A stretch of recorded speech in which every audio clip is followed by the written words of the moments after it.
guys, Philippines. Nandito kami sa coverage. Ito sa amin, yung ating isang kababayan sa Rojas, tumawag, no? Kagabi pa, binigyan natin ng to the rescue. At sa lahat po ng sinasabi ko po sa atin, no? Kahit po walang pera, nagaganap po ang himala ng Diyos. It's about the miracle that I guarantee that for about seconds or single minutes, I could tell you, assured that we will be in a good hands and healthy living lifestyle.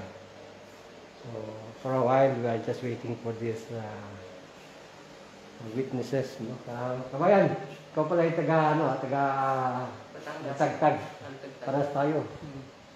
So doon kayo nagpagamot kay Kuya Ray sa Cuenca. Pero ang pinakamagaling doon na